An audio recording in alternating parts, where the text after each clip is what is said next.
다 함께 우리 신앙을 고백하시겠습니다. 나는 전능하신 아버지 하나님 천지의 창조주를 믿습니다. 나는 그의 유일하신 아들 우리 주 예수 그리스도를 믿습니다.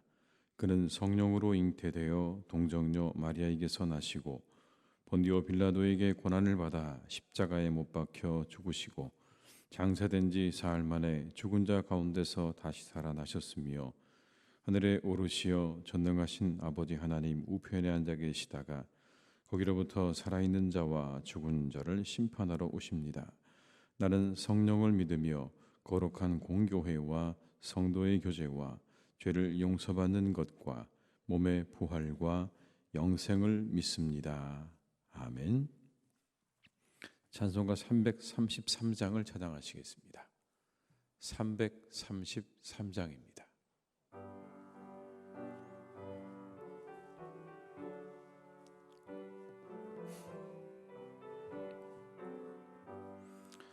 충성하라 죽도록 충성하라 주님께 슬픔이나 괴로움이 주의 사랑 못 끊으리 충성하라 죽도록 충성하라 끝까지 충성하라 죽도록 충성하라 주님께 찬란하다 저 멸류관 들려온다 주의 음성 충성하라 죽도록 충성하라 끝까지 충성하라 죽도록 충성하라 주님께 항상 내가 힘쓰오니 주님 나를 도우소서 충성하라 죽도록 충성하라 끝까 다시 한번 하시겠습니다. 충성하라 죽도록 충성하라 주님께 슬픔이나 괴로움이 주의 사랑 못 끊으리 충성하라 죽도록 충성하라 끝까지 충성하라 죽도록 충성하라 주님께 찬란하다 저 멸류관 들려온다 주의 음성 충성하라 죽도록 충성하라 끝까지 충성하라 죽도록 충성하라 주님께 항상 내가 힘쓰오니 주님 나를 도우소서 충성하라 죽도록 충성하라 끝까지 아멘.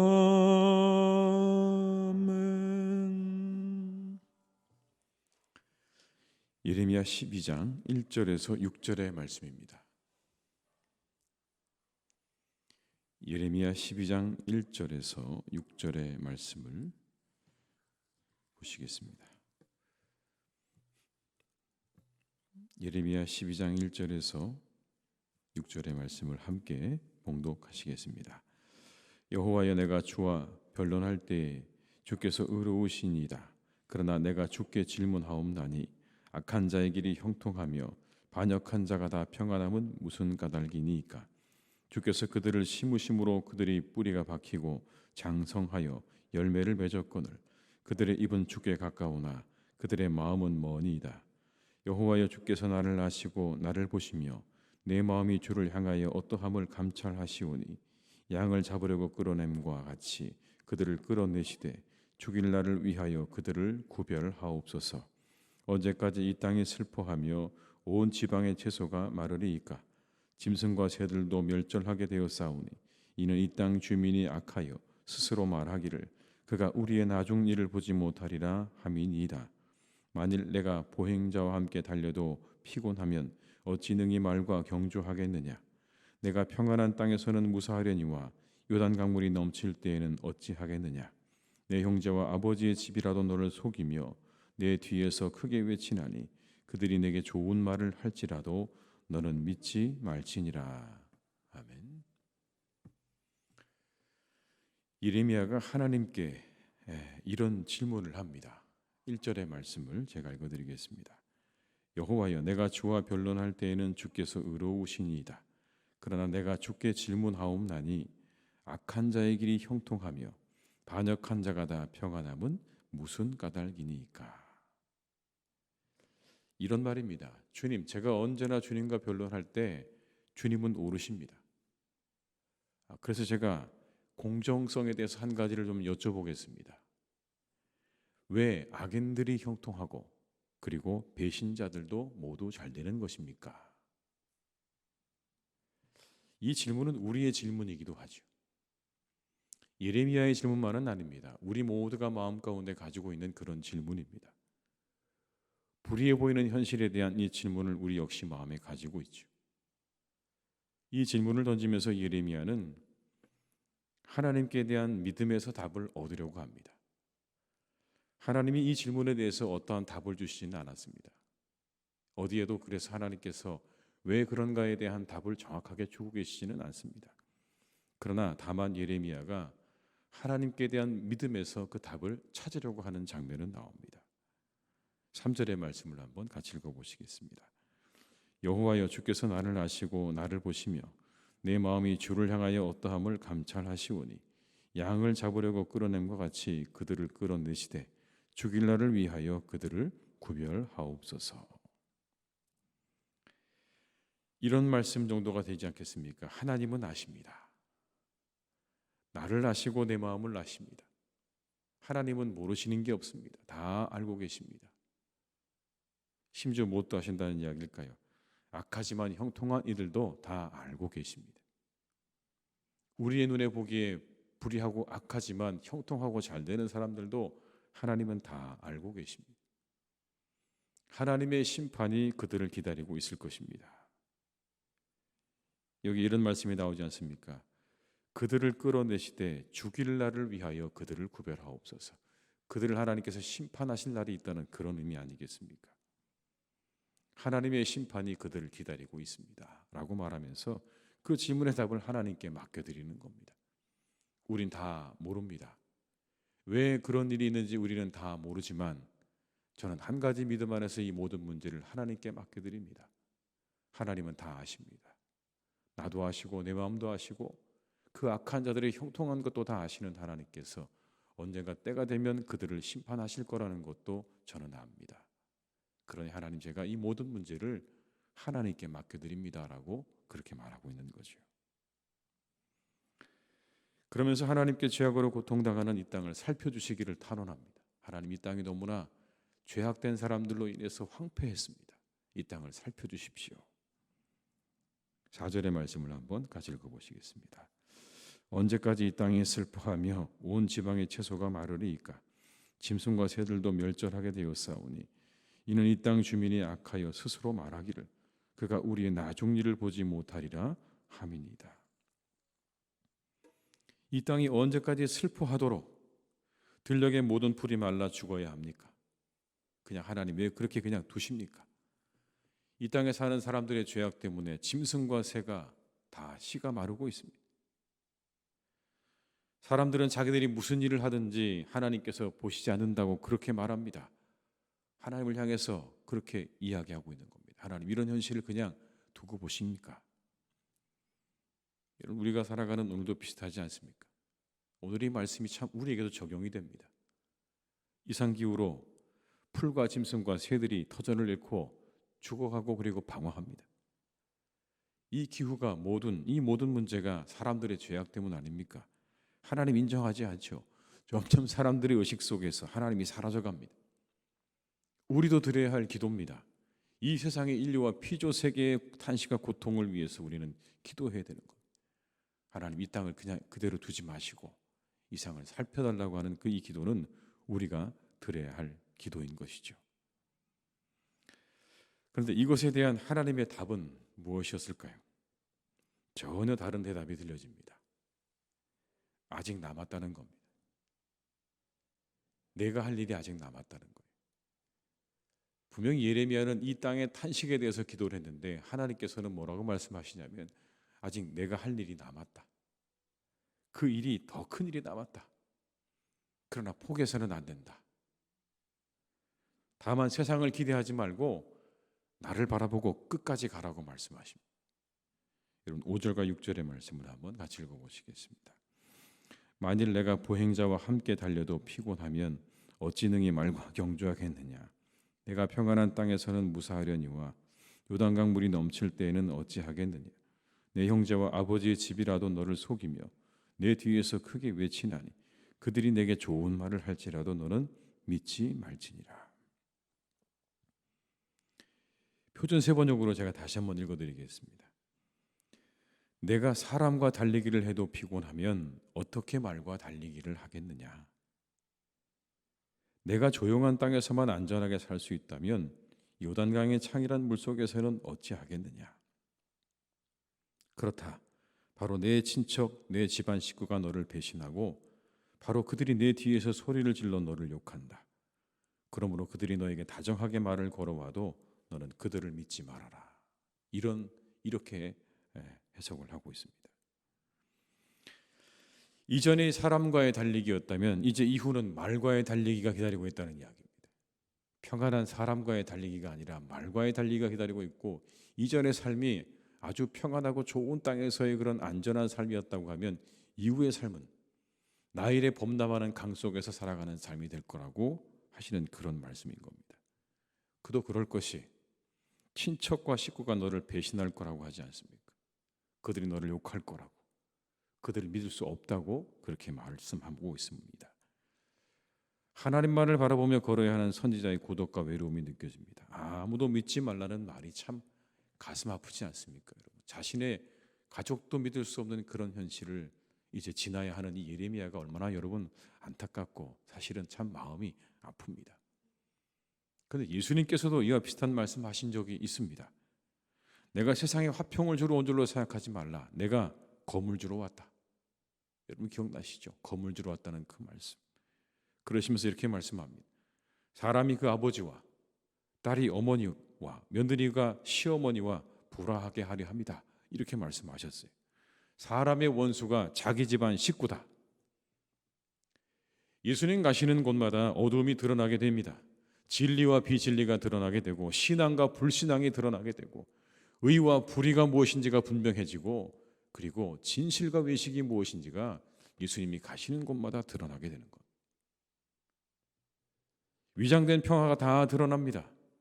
불의와 불신앙과 외식이 드러납니다. 악의 정체가 드러나게 되는 거죠. 못마땅했을 겁니다. 여러분 그 안에는 당연히 갈등이 일어날 수밖에 없습니다. 거짓과 불의가 드러나니 그 거짓과 불의가 예수님을 가만둘 수 없는 거죠. 갈등이 일어나게 되는 겁니다. 예레미야의 선포도 못마땅했을 겁니다. 자꾸만 그들의 감추어진 치부를 드러내는 이 예레미야가 몹시 불편할 수밖에 없는 거죠. 그러다 보니 이 예레미야를 죽이려고 음모를 꾸민 것 아니겠습니까? 우리가 어제 함께 보았던 것처럼 그를 죽이자라고는 음모가 있었다는 걸 우리가 함께 보지 않았습니까? 예레미야도 우리 주님도 이렇게 고독한 길을 가야 했습니다. 사명을 가진 이들의 삶이 그와 같다는 말씀 아니겠습니까? 고난도 이기고 나아가야 하는 것, 사명을 이룬다는 건 꽃길을 걷는 게 아닙니다. 편안하고 안전한 길이 아닌 겁니다. 십자가를 지는 길입니다. 주님이 지셨던 십자가를 지는 거예요. 우리가 주의 사명을 감당할 때는 때때로 이처럼 고통과 어려움이 뒤따르게 마련이라는 걸 성경은 우리에게 늘 말씀해 주고 있는 겁니다. No cross, no crown. 십자가 없이 영광이 없는 겁니다. 십자가 후에 영광이 오는 겁니다. 그런데 수고와 헌신이 미덕에서 사라져갑니다. 우리가 살아가는 오늘의 현실 가운데 수고 헌신이라는 것이 미덕에서 점점 사라져갑니다. 어떻게든 덜 수고하고 덜 헌신하려는 세대입니다. 오히려 수고하고 헌신하는 사람들이 미련하고 어리석은 사람으로 그렇게 비춰지기도 합니다. 왜 그렇게 수고하려 하는가, 헌신하려 하는가? 오히려 그렇게 애쓰고 수고하는 사람들이 스스로 내가 지나친 것 아닌가? 나는 바보 같은 사람인가? 여러분, 그렇게 생각하게 만드는 시대를 우리가 살아가고 있는 것 아닙니까? 근데 우리가 잊지 말아야 할 건 바로 이겁니다. No cross, no crown. 고독의 길 없이 하나님의 뜻이 이루어지지 않는 겁니다. 그 뜻이 선포되지 않는 겁니다. 우리는 교회를 바라보면서 이런저런 이야기들을 많이 합니다. 교회가 이렇다 저렇다는 이야기를 많이 하지만 정작 우리가 가져야 할 십자가의 정신에 대해서는 이야기하지 않습니다. 조금도 수고하고 헌신하려는 것에 대해서는 말하지 않는 거예요. 이런저런 이야기들을 많이 하지만 교회가 가야 할 길에 대해서 우리가 더 헌신하고 수고해야 한다는 것에 대해서는 말하지 않는 겁니다. 주님의 뜻과 나라를 이루는 건 절대로 거저되는 것이 아닙니다. 그 뜻이 선포되는 것도 거저되는 것이 아닙니다. 수고와 헌신이 있어야 하는, 자신의 집을 지으라고 준 재료에서 먼저 하나님의 집을 짓겠다고 나서는 수고와 헌신이 있어야 되는 겁니다. 우리 교회가 그렇게 지어지지 않았습니까? 자신들의 집을 지으라고 준 그 재료를 가지고 가장 먼저 그곳에서 떼어서 가지고 와서 지은 게 바로 우리 교회 아닙니까? 그 수고 헌신 위에 세워진 교회가 희성교회인 거예요. 시간이 지날수록 점점 근데 그 모든 것들이 사라져가.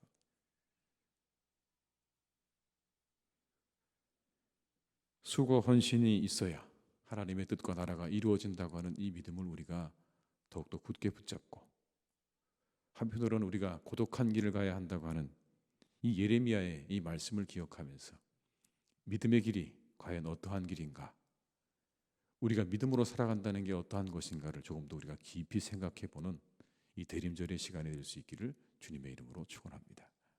기도하시겠습니다.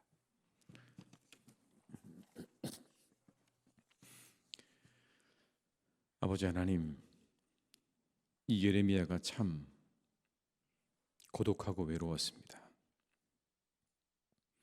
아무도 믿을 사람이 없다고 하나님께서 말씀해 주십니다. 믿지 말라고 하십니다. 내가 가야 할 길에 더 큰 일들이 있을 거라고 말씀하십니다.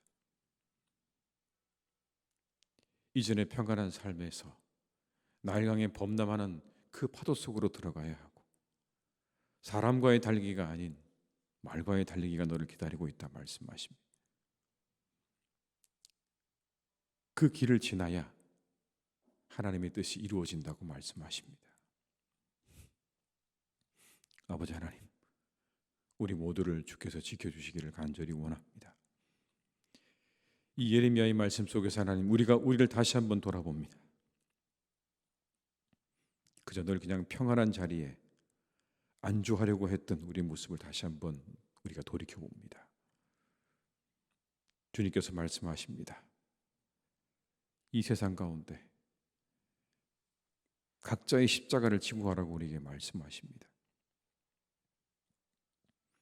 우리가 져야 할 십자가, 수고와 헌신 있다고 말씀하십니다.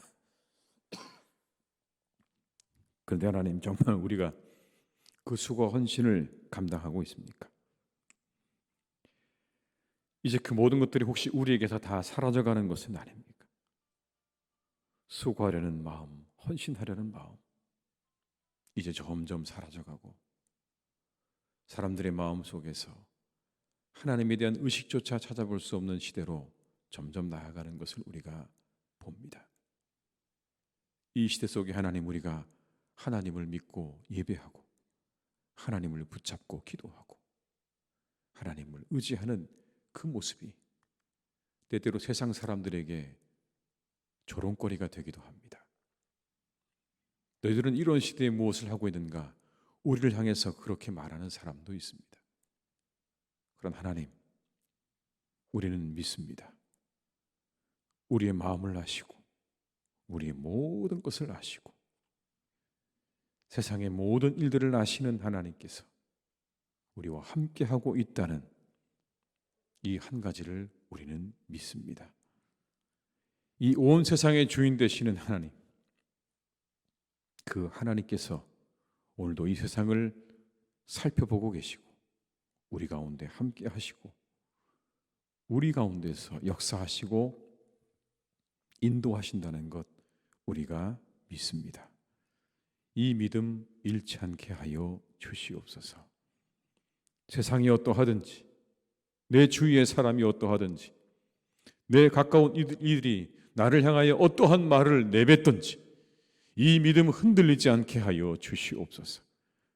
우리가 가야 할 길을 걸어가게 하여 주시옵소서. 주께서 우리에게 말씀하시는 그 믿음의 길로 나아갈 수 있기를 간절히 원합니다. 좁은 길로 가라 말씀하셨습니다. 그 길이 좁은 길일지라도 주께서 우리에게 말씀하시면 우리가 그 길로 나아갈 수 있기를 기도하오니 주님, 우리 사랑하는 교우들, 우리 모두를 하나님 지켜주셔서 이때에 더욱더 믿음의 길로 하나님에 대한 믿음으로 그렇게 걸어가는 복된 발걸음이 되게 하여 주시옵소서. 그 길에 하나님의 뜻이 이루어지고 하나님의 나라가 이루어지게 될 것입니다. 더욱더 수고하게 하시고 헌신하게 하셔서 하나님의 나라와 뜻을 이루어 드리는 복된 삶을 우리 모두가 다 살아가게 하시옵소서. 아버지 하나님, 이 시간 간절히 기도합니다. 사랑하는 우리 교회가 또한 늘 주님의 뜻과 복음을 위하여, 나라를 위하여 헌신하고 수고하는 교회가 될 수 있기를 간절히 원합니다. 하나님의 뜻이 이루어지는 것에 우리의 마음을 두게 하시고 뜻을 두게 하시고 우리의 힘을 다하게 하셔서 마음껏 주를 위해 헌신하며 수고하는 복된 교회가 될 수 있기를 간절히 기도하오니 하나님, 우리 교회 가운데 함께 하시고 역사해 주시옵소서. 하나님, 참으로 날씨가 차갑습니다. 이때 주님께서 우리 교우들 한 분 한 분을 건강하게 지켜주시기를 원합니다. 건강 잃지 않도록 주님께서 꼭 붙잡아 주시고 지켜주시옵소서. 몸이 상하지 않게 하시고 늘 오가는 걸음마다 함께 하셔서 그 걸음을 안전하게 하시고 평안하게 하시고 기쁨의 발걸음이 될 수 있기를 간절히 기도하오니 주께서 우리 교우들의 발걸음 가운데 날마다 함께 하시고 역사해 주시옵소서. 아버지 하나님, 사랑하는 우리 교우들의 가정 가운데 자녀들을 주께서 축복해 주시기를 간절히 기도합니다. 그들의 모든 발걸음을 주님께서 선하게 이끌어 주시기를 간절히 원합니다. 이제 시험을 치르고 결과를 기다리고 있는 자녀들이 있습니다. 이제 학교를 졸업하고 세상을 향해 나가야 할 때가 된 우리의 자녀들도 있습니다. 짝을 만나 귀한 가정을 이루고 살아가기 위해 기도하고 준비하는 자녀들도 있습니다. 그들에게 아버지 하나님께서 은혜를 베풀어 주시기를 간절히 원합니다. 좋은 결과 있게 하여 주시옵소서. 시험에 합격하고 원하는 대학에 진학하는 그런 은혜가 있게 하여 주시옵소서. 우리 사랑하는 자녀들의 진로 가운데 하나님이 함께 하셔서 그들의 진로가 열려지는 은혜와 축복이 있기를 간절히 원합니다. 좋은 직장으로 하나님께서 그들의 걸음을 인도해 주시옵소서. 마음껏 그들의 미래를 펼쳐갈 수 있는 곳으로 주님이 인도하여 주옵시고 귀한 만남을 통해서 가정을 이루고 그 안에서 기쁨과 즐거움으로 살아갈 수 있도록 역사해 주시기를 원하오. 우리 사랑하는 자녀들의 만남 속에 하나님의 은혜와 축복을 더해 주시옵소서. 아버지 하나님, 간절히 바랍니다. 환우들이 있습니다. 그들을 하나님께서 위로해 주시고 그들 가운데 함께 하셔서 그 모든 질병들이 깨끗하게 고침받기를 간절히 원하오. 아버지 하나님, 그들에게 은혜를 주시옵소서. 그들과 함께하여 주시옵소서. 그들에게 말씀하여 주시옵시고 그들의 환부에 손을 얹으셔서 깨끗하게 고쳐 주시옵소서. 나음을 입게 하여 주시옵소서. 모든 질병들 떠나가게 하여 주시옵시고, 악한 질병들 떠나가게 도와주시옵시고, 악한 세포들은 소멸되게 도와주시옵시고, 모든 상처가, 모든 수술한 부위가 잘 아물고 회복되어지는 은혜와 축복이 있게 해 주시옵소서.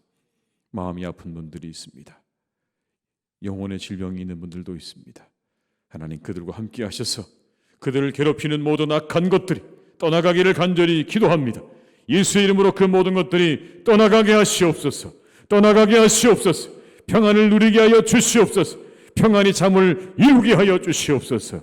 마음껏 잠자고 평안한 가운데 살아가도록 우리 교우들 한 분 한 분을 주님께서 인도해 주시기를 간절히 원하오니 주님 역사해 주시고, 우리나라 오늘도 지켜주시고 평안하게 하시고 이끌어 주시옵소서. 모든 것 주님께 의탁드리옵고 예수님의 이름으로 기도드립니다. 아멘.